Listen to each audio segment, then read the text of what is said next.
Nothing in this podcast is intended as investment advice, and the people in this podcast may hold positions in the stocks they talk about.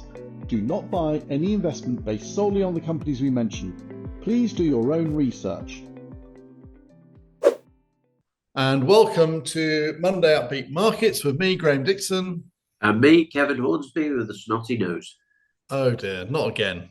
What do you mean not again? Viruses like I haven't had a cold in a while. Yeah, on what was it? Sunday? Yeah, yesterday I just felt like started to stuff up and then like very quick. Oh dear. I don't know. So one thing was your ankle when you fell down those stairs. That's right. That was self-inflicted, that one. That was. And there was the chest infection. Now you got this cold. Yeah. I'm an old geezer, mate. I'm 57 years old. What can you expect? It's like no. As long as the woman you fill, right? So yeah, last week that was a bit descriptive. Last week you were telling me I only looked about 25 when I was on that 4x4 thing or whatever. But now I'm 65 all again. No. You still you look all right. So anything catch your eye this weekend in the news or any sport catch your eye? Well, Manchester United went to the Emirates and beat Arsenal 3-2, which was quite the result. United played very well. I have to say they only had 3 shots on target and they scored 3 goals, but they were absolute crackers, especially the winner. Cunha scored an absolute cracker. And then Liverpool lost against Bournemouth in the very last second of injury time, basically. So yes, I was in tears for a few minutes. Manchester City won, Aston Villa won. So now the gap's 4%. So as I've been saying, are Arsenal going to choke again? Is the question. I actually don't think they are going to choke again, but we will see. Other sports, I haven't really been following anything else. So it's just really the football this weekend. Did you see that chap Alex Honnold climbing up the Taipei? Oh, I did, and I wanted to switch it off because it was like, you're nuts, mate. What are you doing? It was. I did watch it. They were showing this on Netflix, and I didn't watch it on Netflix, but I saw some of the clips, and it makes me feel I've got a height issue. When you people have fear of heights. I don't think I've got a fear of heights, but when I watched him climbing that tower, I had a fear of heights on him. Do you know what? Fear of heights isn't a fear of heights; it's fear of death. Because basically, you know that if you go off that, you are dead. Yes. Yeah. So it's a weird one. And thinking about that, actually, the other sporting thing that I did see was Paddy the Baddy. Did you see Paddy the Baddy in the UFC against Gethra, or I can't remember what his name is anyway. I'm not a big UFC fan, but I like Paddy the Baddy because he's from Liverpool. Absolute war. These guys were ripping each other's face off. They were both like bleeding profusely, and it went the distance. And Paddy the Baddy didn't win. It was close, but he didn't win. But it was a battle royale. They were absolutely knocking chunks out of each other. Yeah. Unbelievable. It's unbelievable. I mean, I actually went to a UFC match last year at the O2, and the amount of time that they spend on the floor, like in chokes, when they're choking each other, and it can be it can be like that for minutes. Yeah, and it can be surprisingly, it can be quite dull watching it. This bout didn't go to the floor at all, hardly. So it was like 25 minutes of them knocking the crap out of each other with kicks and punches. Yeah. If Paddy the Baddy had got him to the floor, I think he possibly would have submitted him and would have won, but didn't get the chance, really. Didn't get the chance. So there you go. And other than that, the world in general, I don't really even want to talk about Davos and Trump and all the rest of it because the world's going mad. Let's be honest. Oh, it is going mad. Absolutely insane. I mean, I'm pretty sure we are witnessing the end of a currency and the currency domination, let's say, and the end of an empire, as in one big country being in control of a lot of things in the world. and we'll come on and talk about the silver and gold and stuff at the end. Yeah. After our guest, because there's going to be some good conversations about that, I think. Actually, that's quite interesting because I listened to your Sunday roast yesterday. It was really interesting, and I think was it Charles saying about how America is looking for Greenland, it's looking for parts of South America, so it's got one side. You got China that probably wants to dominate Asia, and Russia wants to dominate the former USSR and Europe. I suppose you could. Europe, and you got lots of parties trying to muscle into Africa. You're going to have a bipolar or tripolar world, but I actually think it's bigger than that. I think you're talking about the BRICS nations. You're talking about Brazil, Russia, India, China, South Africa, plus the additional ones that have been added, like Egypt, Indonesia, and a whole list of others. We talked, I think, last time about maybe Saudi Arabia being added as well. And most of the BRICS nations have got a lot of resources, and China's coming in, and it's going to bring in this unit, and it's going to be backed by gold as well as those currencies, and it's not going to be any competition really for the US dollar, because the US dollar is backed by huge amounts of debt. So yeah, but I've got my view is that the decline of the dollar is almost deliberate, to almost inflate their way out of trouble. You can either use the word deliberate or necessary, but I think both fit. And also, I think this one thing I did pick up on Trump's speech at Davos was the fact that they want to not only dominate AI and energy, particularly with nuclear energy. You were talking about fusion, weren't you? With the tungsten, yeah. But also crypto, and if the American government go down that route, I do wonder if they try and sort of, make strides and investments in that area to offset against the debt, and at some stage get that debt into a manageable level, and then all of a sudden the dollar becomes stabilized again. Well, the digital dollar may be. I mean, yeah, you may well be right. I mean, the things I've been watching are obviously crypto specific people, but they're basically saying that every time the gold has sort of pumped all-time highs, there's like a 12-week lag, like 3 months, and after the gold pumps, Bitcoin does the same thing, and it's been quite there's been a close correlation for the last okay, because I mean Bitcoin's at $87,000. When do you think that's going to happen? When did it happen? When did gold really rip? It started to rip about 3 or 4 months ago. I mean, I can see, I'm no crypto specialist, but I can see Bitcoin being $130,000, $140,000, $150,000 a coin in 2026. Yeah, purely on the reduction of the dollar, as well as people are going, well, it's a limited asset, and I want to hold it. Yeah. I still wouldn't go past gold and silver, but we'll talk about that after our guest, I think. So, yeah. Okay, it's a very warm welcome to Colin Bird of Kendrick Resources. Welcome to Monday Upbeat Markets, Colin. How are you? I'm very well, thank you. And how are you? Yeah, fine as well, thanks. Long time no see from your days when you were lunching in the city. Where are you? Where are you today? Today I'm in South Africa. I'm in Johannesburg. So certainly not lunching in the city today. No, I presume it was a long time ago. Presume you'll be at Indaba. Yes, indeed. Yes, indeed. Yeah, Mecca for the miners. Absolutely, Mecca for the miners. Very good, very good. Well, I did listen to your Sunday roast interview yesterday with Kevin, and it was fantastic. I mean, it wasn't just talking about Kendrick Resources, but just about resources in general. And your insights were fascinating. It would be great to, talk more about that. Oh, yeah, that's very kind of you to say that. Yeah, it's a fascinating business and getting more fascinating by the day almost. If the news we woke up today with Japan, apparently, if all doesn't go to plan, and I don't think there is a plan globally, There's going to be a massive impact on base metals, and obviously we've seen the impact on precious metals already. So very changing world, very interesting world, and precarious, I think, at the moment.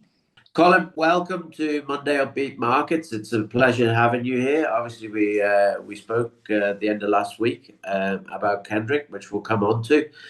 But tell us what you really do think about copper. I mean, you've been blasting on about copper since 2017. So give us your overview on where you think things are going. And, obviously the precious metals are going bananas, and we'll get to those in a minute. But give us your view on copper. Well, I think out of those precious metals and the rest of it, I think copper I'm more comfortable with to talk about, because, we're not talking about Armageddon. We're not talking about the potential global conflicts and dollars, and we're actually talking about pure fundamentals. And the pure fundamentals are the demand for copper is going to increase and increase rapidly. And what I did get wrong in 2016, because I've been saying it since then, as you say, we're rattling on. But what hasn't increased as I expected is the supply and potential supply. The supply is struggling to stay where it is, and the potential for new big mines, and you've got to produce 2 or 3 a year, is basically not there. The majors have not developed new mines, so the sales side is raked. Bringing it, and I'm not really worried about electric vehicles. To me, they've stalled, and probably it's a good job they've stalled, because I don't know where the copper would have come from. But the pure emergence of mankind, disposable income, the need for a car, whether it's petrol or whether it's EV, I think it doesn't matter to some people. And then these data centers we're talking about nowadays, in terms of artificial intelligence, the demand is going through the roof. So fundamentally, I stay fixed on my forecast. I don't want to be as bullish as the big boys are. I mean, we're in it, I think, from JP Morgan now, and we're in it from the real big investment banks that 15,000. I don't really go along with that. I also expect there to be ups and downs, as always. It's not a one-way path. I'm comfortable at 11,500 steady state. I'm absolutely convinced there'll be peaks of 15,000, but I won't burst into tears if it drops to 9.8, 9.5. I see volatility, but push all that to one side and the fundamentals remain the same. There's a great big demand of copper building up, and the supply side is essentially not there to meet it. And really, it's as basic as that, Kevin. And, on a supply-demand discussion, copper has to have a great future, but there's a limitation. I mean, we've seen it, haven't we, now, that the traders are actually going to the suppliers, and sorry, not the traders, the end user is actually going direct to supplier now, and the traders cut out in the middle, because what mattered a couple of years ago was the price. What matters now is, am I going to get my materials? And that applies to copper, and it applies to antimony, and it applies to quite a few things. Yeah. Copper, are you foreshadowing things here with Bazant, African Pioneer, Extract, Kendrick, that actually you have had interest? I'm guessing now, but you have had interest from the end user, because at the end of the day, the supply chains are getting messed up. They're not there, mainly because of the Chinese and the fact that they're in control of so many of these things. And subsequently, the one thing I think that most people are missing here is that we feel like we were in a steady state with the dollar, but the dollar decline is going to mean higher prices in these metals. Even if physically that doesn't mean they're going up, the dollar decline is going to mean that they go up in dollar terms, but actually in other currencies, not necessarily. What do you think? Yeah, well, that's probably very true, because the dollar, I mean, the forecast this morning with the Japanese talking about pulling their money out of the American bond markets, is, the effect on the dollar could be disastrous. So, you're bringing in too many variables, as I said earlier. As far as I'm concerned, keeping it as simple as that is that the demand is a perfect storm. It really is happening. and the supply just isn't there. So there's only, be it dollars, be it pounds, be it whatever it is, there's going to be a major increase. And whilst the costs obviously are increasing too of getting the stuff out of the ground and building mines, we shouldn't be too sanguine. The cost of mining, the cost of building mines is obviously going to increase, but the margin is widening very much in favor of the producer, And the natural then default switch there is straight to the explorer. The majors have failed to produce new mines. So it's we juniors, emerging mining companies, explorers, pioneers, if you like, are going to be the source of the new copper. What the majors have got to realize is that to keep the bar at 1.5 million tons of contained copper as their target, then they're not going to find many new copper entities. They've got to drop the bar down to 500,000 tons, and they've also got to get involved at an early stage and take risk. And what we saw BHP and Anglo, wasn't it? And then now we've seen Rio and Glencore. That's not making any more copper. That's just taking copper from one pocket to another. Where is the new copper? That's the big question. Yeah, I think tier one's going to have to be probably between 750,000 and 500,000 tons of contained copper in reality. I'm going to bring you on to the next one, which I'm fascinated by, which is the silver market. We had a deficit in the silver market now for 4 or 5 years, and the price has been suppressed for sure. And we've had, an absolute monster run, and I still think it's got a long way to go. But is this what's going to happen in the copper market? Because ultimately, we're going into that deficit now. It exists. We now have a deficit. Copper can be reused, but it isn't being reused to a large extent. I mean, there is some material that's coming back into the market. But as you said, we've had 15, 20, 25, 30 years of people not investing in trying to get these big mines up and running.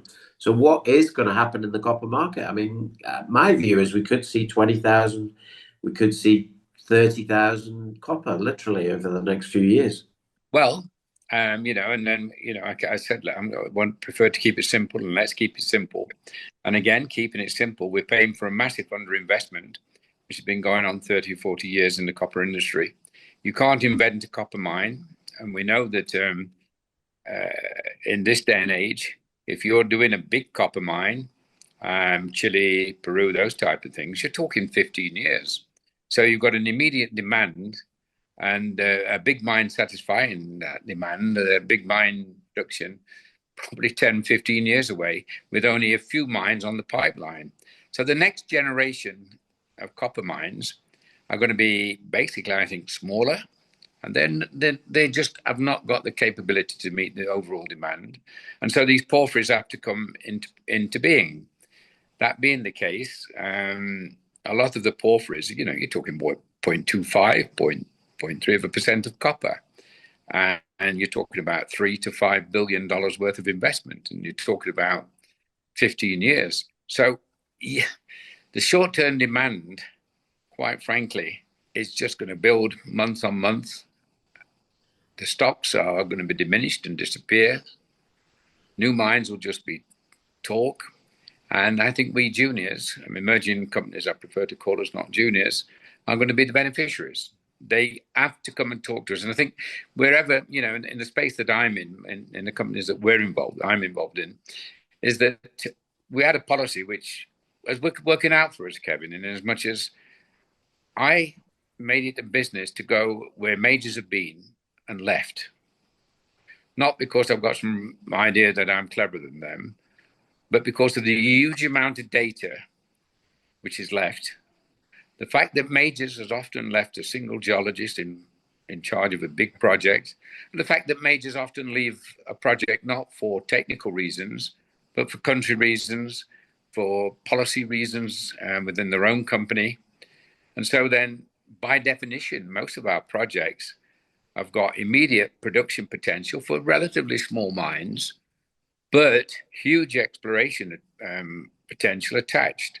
And so that will, I think, make most of our companies attractive to to majors when they eventually go out buying. Of course, the problem there again, Kevin, they're buying one another, but they're not making many forays into the mid caps and small caps. Yeah, not yet. Not yet. But they will. They have to. It's coming because, as you said, if they combine each other, then actually they may end up losing some production because they're all going through, oh, this isn't good enough for us, so we will divest it. And we saw that with Greatland Gold in terms of the gold. It was crazy, the divesting of that. And obviously, Greatland Resources has done incredibly well because of it, and that's a gold copper project. But when we look at your company specifically, let's look at Extract Resources, which has the biggest copper resource, I think, maybe on the planet that has been defined as 1.3 million tons of contained copper in Australia. It's profitable over $10,000 copper. And surely there's going to be suitors for this over the next period of time. Surely.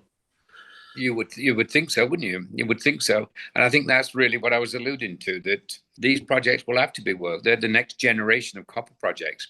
And you know what's brought them into reality, of course, and what sort of lowered the numbers for the Australian company, of course, is all sorting. We can take that grade from 0.25 to 0.35 to 0.38. We've got a 9 million tons of over 0.6, and which we don't need to uplift.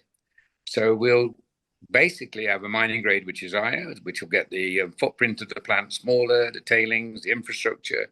So in actual fact, when the confidence comes, Kevin, you need confidence. You know, when you say, all right, you're not, you know, the majors aren't going to make an investment in Bushranger based on 6 months red hot copper price. Investment will be made when they feel as though they've got the certainty of a reasonable margin, of a good margin, in fact. And that has to be 12,000 plus. Fortunately, the Australians are penciling in 12,000 as their steady state. As I say, I'm a little bit more conscious and talking about 11,500. But Bushranger is in a position to be monetized, and I firmly believe it'll be one of the next generation projects. Has to be. Indeed. And obviously the other one that we'll talk about just briefly is Hope and Gorup, which I'm assuming within the next 6 months you're actually going to be getting copper and gold out of the ground and silver. And, you know, coming into these prices where we've got silver at $109 an ounce, we've got gold at 5,100 an ounce, and we've got copper now at 13,000. Wow, that's going to change the economics of that project. So, I mean, what is going to happen to the financial projections and the project there at Hope and Gorup? And obviously, the thing that I think everybody's not focusing on is the potential increase in project. That is going to, in my view anyway, and obviously you don't have to agree with this, that's going to become a tier 1 project, because if we get to 1 million tons of contained copper by the 17-kilometer strike of these VMSs, then you're going to be there. And I think that drilling is going to take place in 2026. And therefore, you know, the value of that company based on the copper, silver, and gold prices is going to be astronomical. You're absolutely right. You won't believe it. Since August, I think the actual, since the circular was put out to get shareholder approval, as you know, the prices there were, I think, 9.3, 2008 for gold, 9.3 for copper, 25, 23 for silver. I mean, you know, when you think about it, we were up about 60% on the revenue side, and the cost side has been nothing to affect that. Well, actually, the dollar's affected it slightly in terms of cost of equipment, importation, and that, but negatively in the grand scheme of things. And you quite rightly point out that there's 17 kilometres, in actual fact, 52 kilometres contiguous to that license. So what we're likely to do, Kevin, I mean, you'd expect us as a junior, where cash is difficult sometimes, always, in fact, to actually get some cash flow and divert that cash flow into exploration drilling.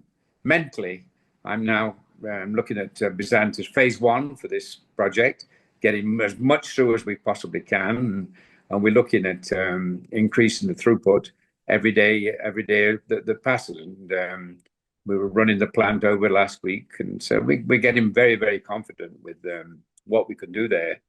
But I want to make phase 2, as we're saying, as you know, well, we're targeting not less than 500,000 ton of copper and a 20 to 25,000 ton a year project. I don't want it to be sequential. I want it to be at the same time. I want it to be current. So I shall be looking in actual fact to structure maybe an SPV where we basically bring in whoever wants to be part of it for a much bigger project than the one we're envisaging and working on now, to actually start a 3-4 machine exercise. Because the one thing the market, I think, always has not sort of taken hold of, Kevin, is the fact that there's 69,000 meters of drilling there, 69,000 meters of drilling. And then the wisdom in the 70s that decided, everything between 0 and 150 will be oxides and untreatable. So we've got the definition which starts at the exploration results which start at 150, and we've got to fill the gap in between surface and 150.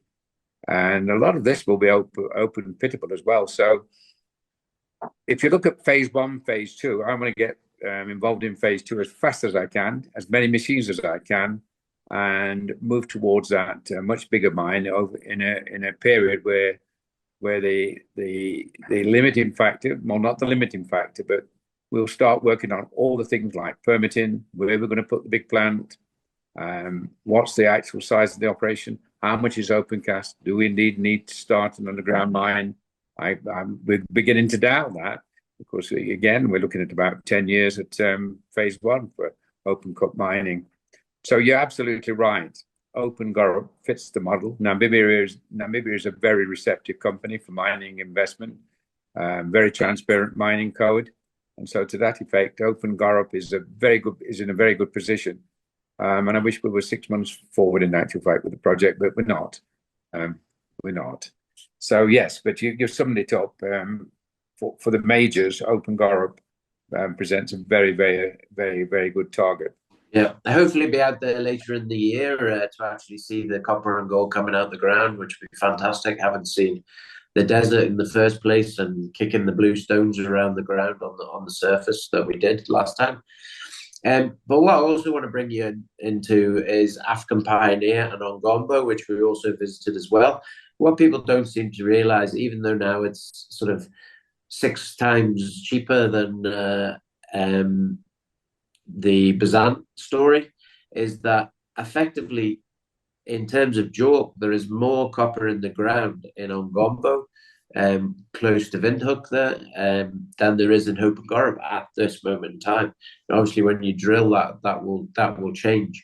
And I know you've got a big position yourself in African Pioneer, along with Jonathan Swan as well. So tell us a little bit more about what you think's going to be happening with African Pioneer.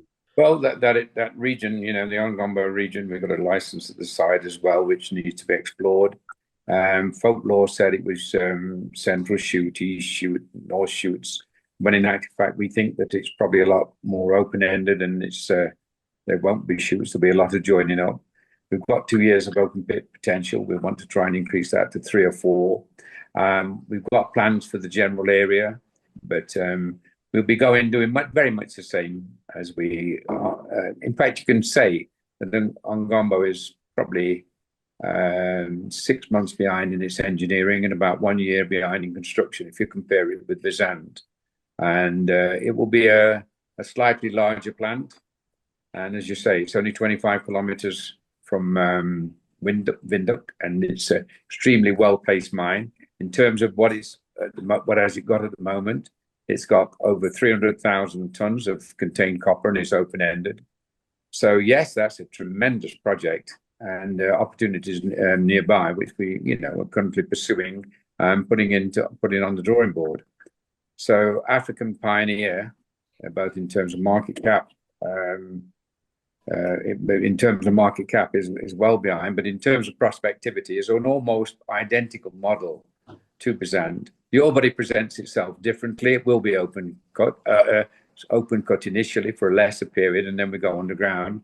But we're talking about a 16-degree dip, and then so from that point of view, 16-degree dip, working on apparent dip, working next the open pits as the entry, so not high cost entries and shafts and what have you. We can actually mechanize the mining. So we feel very, very good about Ongombo and about African Pioneers prospects in general. Notwithstanding, of course, their position up on the Zambian copper belt, where they've got some 4 licenses in a very pristine position on the main western foreland, which is 90 kilometers from Kamoa, which is the second richest copper mine in the world. So African Pioneer is indeed well situated, well placed to fit in this copper arena, this copper story, and already much sought after.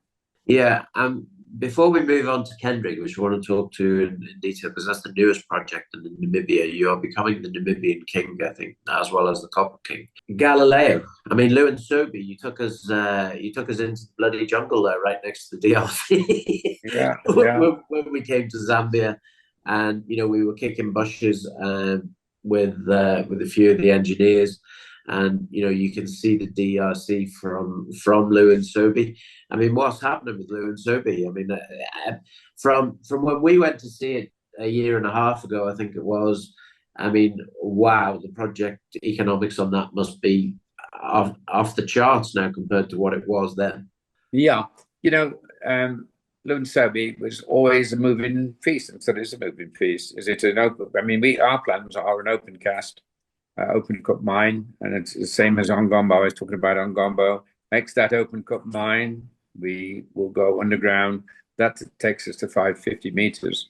But there's an intersection of 1,200 meters of 2%. So it's always been a moving feast. You chase the big. If you chase the big all the way down to the boundaries, you spot the Congo, you're into the Muflira's next new shaft. Our sort of aspirations were somewhat less than that, but the market has moved towards us.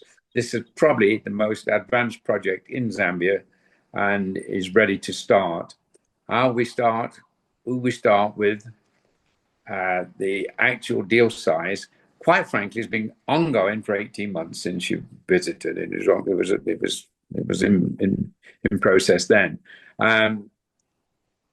Obviously, the prices around copper have put even more impetus and more competition. But it's obviously Galileo's intent to put Lou and Sobi in its box once and for all and into its final direction. Very good. So let's move on to the most recent one, which is Kendrick Resources. And just tell us a little bit about the project Rare Earths now. So we're moving away from the copper side of things. Rare earths is in the south there of Namibia. It's not an exploration project, as we discussed on the roast. It is more than that. So yeah, just give us a bit of a rundown on that, and then we'll finish up. It is the same story really as copper. It's a metal which is required all over the world. Metals and elements which are required all over the world in short supply. The supply that is available is in the wrong place: China, Russia. It's figured in the Greenland saga. It's figured in Ukraine, the American wanting the debts paid by rare earths. So it's a much sought after metal elements. Whereas there's many elements, and they're all very, very close in the periodic table. I've been trying to get these projects for a couple of years, and fortunately was managing to secure an option last week, 4 months option, where we're basically we'll start we're winding ourselves up to start due diligence now. It's very close to a deep water port, Uderitz, 55 kilometers away. There's big plugs, which in actual fact means that you can actually see these on airborne photographs, which means it's open pitable. In fact, there'll be quarries initially, we think. And we're as fast as we can, we're going to get the drill machine down there and test these. It'll be a reconnaissance program first to test all of the occurrences that we know in the two licenses, and formulate a plan to fast track the feasibility study. So, I don't want to make statements I can't support, because as I say, it's an option, and due diligence has to be carried out to confirm what is what the literature says. But that being the case, I think, I really think that Kenrick is on what could be one of the world's biggest rare earth sources in a country which is a great jurisdiction, welcomes mining, well positioned. There's power lines that go through the project, deep water port nearby, railway not so far away. It's got everything you'd want in a project, but more importantly, the rare earths are knocking on about 3.2, 3.5%. And it's got the magnetic there, the rare earths, key rare earths, which are used for retaining the magnetic capabilities under extreme temperatures. So it's got over 1% of those metal, 3 of them, and elements. So from a rare earth perspective, it's got a total oxide of a very nice percentage, 3.5, but specifically in those 3 elements, it's very, very well placed. So, Kevin, we're pleased with the acquisition. Very, very pleased with the acquisition. As I say, we call it an acquisition. Really, it's an option. That option I've got until May the 19th. The company's got until May the 19th. And we're going to work, we're getting all of our forces ready now to do every aspect of due diligence, legal, financial, and technical. Probably be the easiest. So it's usually the other way around. Technically, we feel very, very good about this project. And I think so will the marketplace when they get to see it and understand it. So Kendrick now is redirected into rare earths. And that, again, has got a project on the Angola-Zambia border in the Western Foreland area, Foldham Thrust Belt. So it's supported by a secondary project now, the rare earths are obviously the primary project. So we're very, very excited about this option, Kevin. Very, very excited. Yeah, and a sort of 1.2 to 1.4 million market capitalization. Wow, it's got some expansion if it's as good as we think it is. Right. Well, if you look around at globally and look at a million market cap, start making comparisons on numbers, it really ought to have a nice rosy future in front of it, provided we can confirm what is stated in the literature. Yeah, and watch this space. Charles is going to be writing an article on Kendrick as well, I think, this week. So yeah, there you go. So we'll finish now, Colin. But we've got to ask you the most important question: what is the best food that you could possibly wish to eat if you had your choice? I'm getting to, you know what I mean. So I think I've been fairly basic throughout this discussion. I'm a good roast chicken man now, but I guess on the basis I only have my turkey once a year, and I've gone on holiday to places where turkey isn't on the list anyway. So I think always a good roast turkey suits me nice. Roast turkey in Brussels, and I'm anybody's. Okay, and the other question then is, what's the best advice you've ever given or received, or both? The best advice I've been given is, if you want a quick answer, it's no. And I've kept that in mind. If somebody comes to you, I've got to have an answer now. The best answer is always no. And from my own perspective and the way I do things, is get your head down, get on with it. You're never for sale. Just get on with controlling what you control, and try and make a good job of it, and build a good, strong team around you. You know, most of my guys have been with me a minimum of 5 years, guys and girls. Some of them a lot longer. So we've got a relatively small team, but boy, is it classy. And, you know, there's people like Professor Johnson, Mike Johnson, who's Imperial College and well accepted as one of the world's finest environmentalists. And he's basically advises us. Likewise with this Kendrick Resources, this rare earth project, we're going to bring in rare earth specialists. I'm currently talking to one who's surprised the market a little bit iffy. But our initial talk suggests that he's prepared to be the overseer.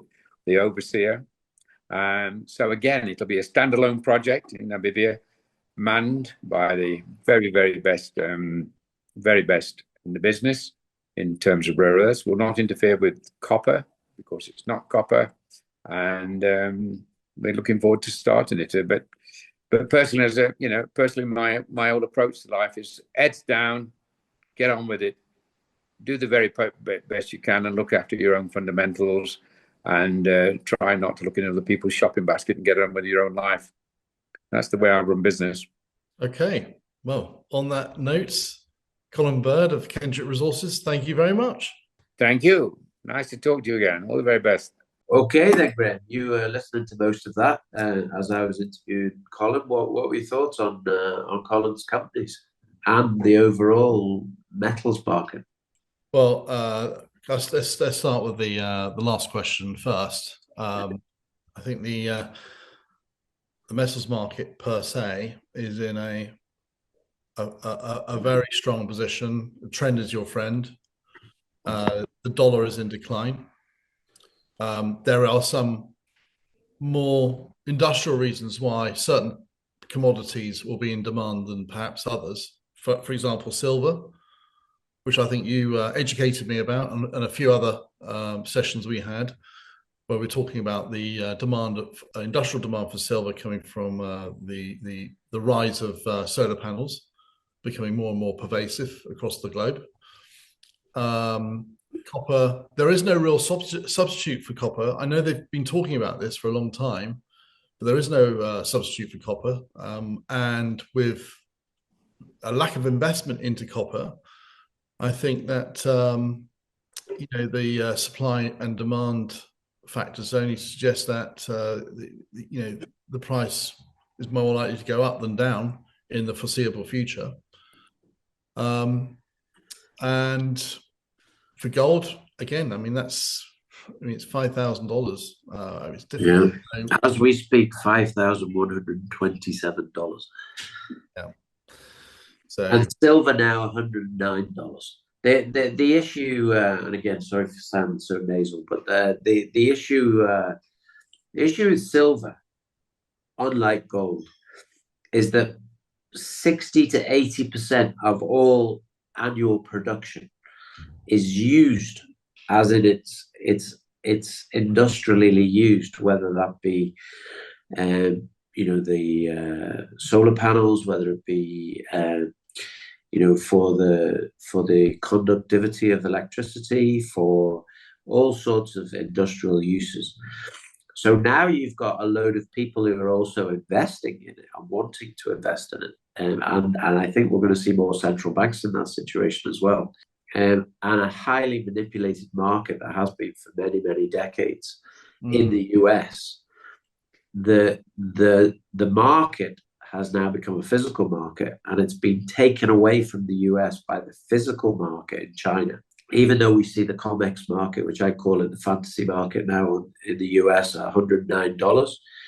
Overnight, China was $111 to $112, and it's probably going to move up today again, maybe nearer 115 or more. So it keeps dragging the COMEX further and further away. We are going to have some fireworks, I'm sure of it, because some of these entities are short on silver. I'm sure of it. They don't have the physical delivery capability. And moving up to March, when is delivery date for a lot of these COMEX contracts, I think we're going to have like some disasters on our hands. It's either we're going to have disasters, or the Federal Reserve is going to have to bail these guys out, because I think they're in real trouble now. And they're letting it go. Some of the banks now are positive, and they've got a long position, so they're quite happy now to let it run. But there's still a few, I think, that are short, and we're going to have problems. Gold, on the other hand, any major banks in there that you can name? Anyone? There's been chat of Citigroup and Bank of America. There was also JP Morgan. But it seems JP Morgan have flipped the book and actually gone long. We don't know. Nobody knows. Let's be honest. You can throw names about all over the place, but nobody really knows. And I mean, the European banks are almost certainly complicit as well.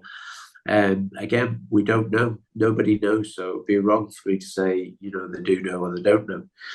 Gold, on the other hand, gold has now become the place to be instead of US Treasuries.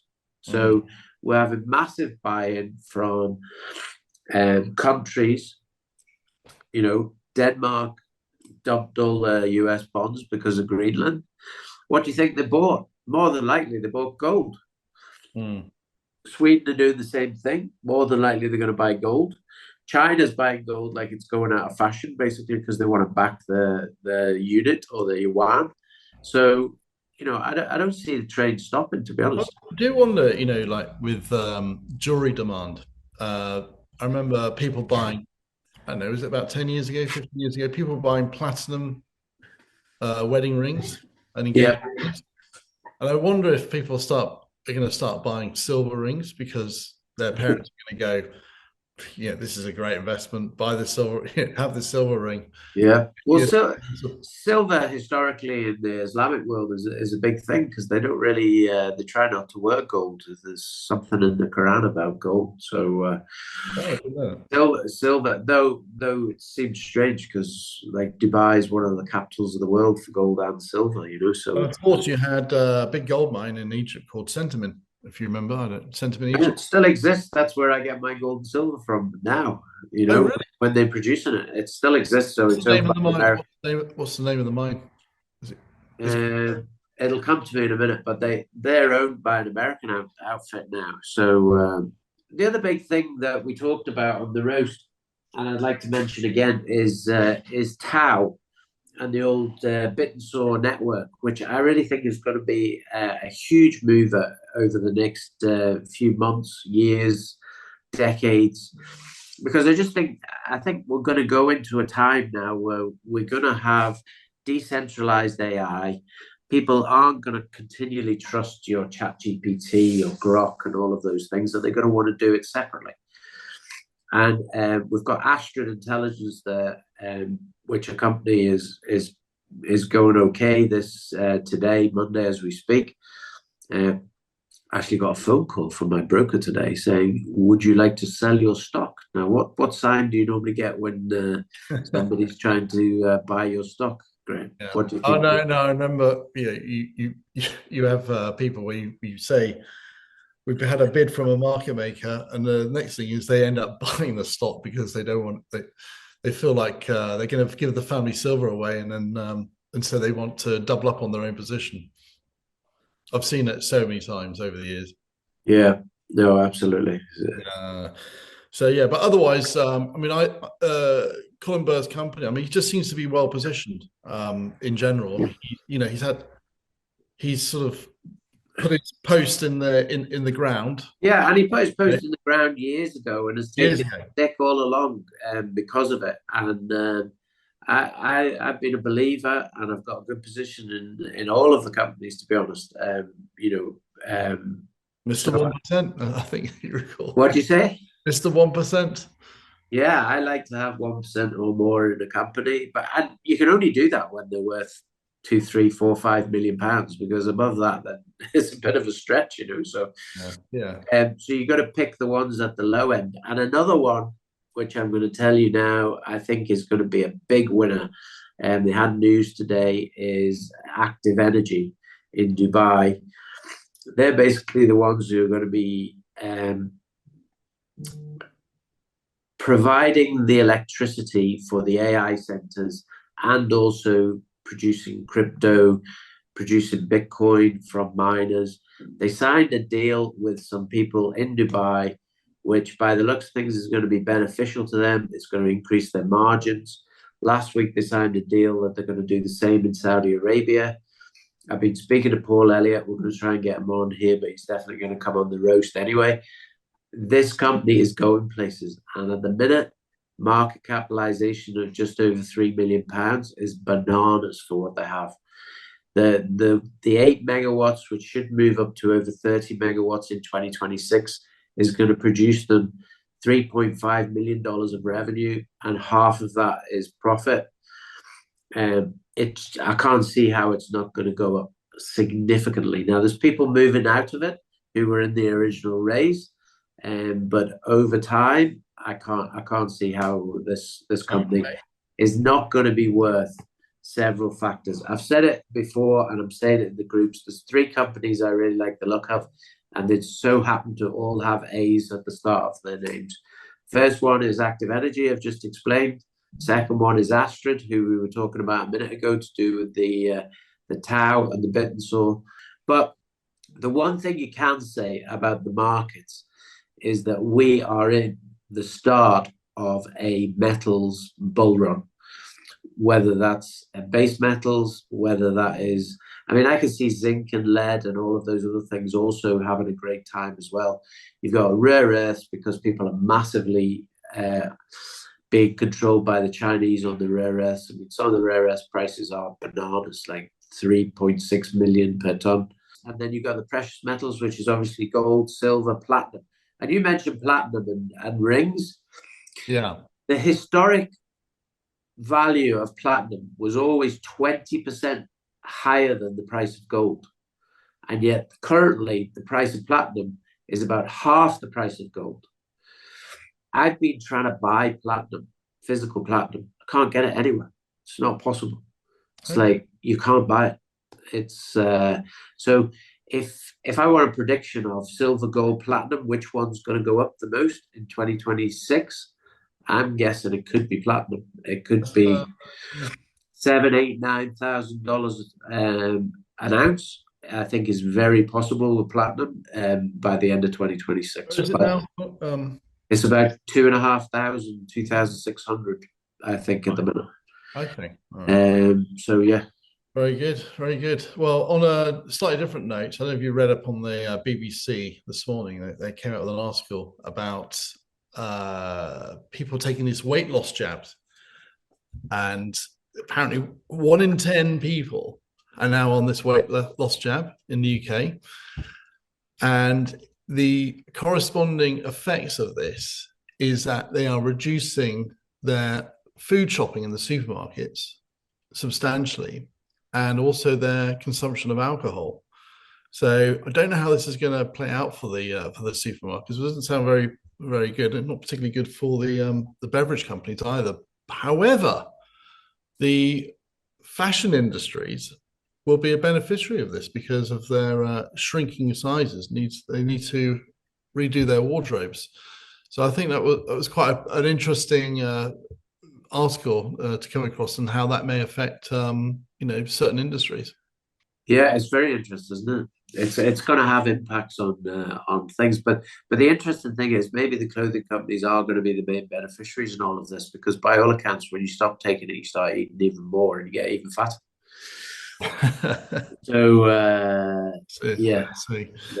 Yeah. Okay. Well, in that case, thank you very much for watching.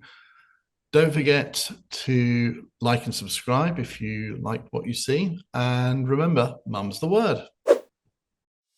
This podcast was brought to you by Monday Upbeat Markets. If you would like to appear on a future episode of the Mums Podcast, please email mondayupbeatmarkets@gmail.com.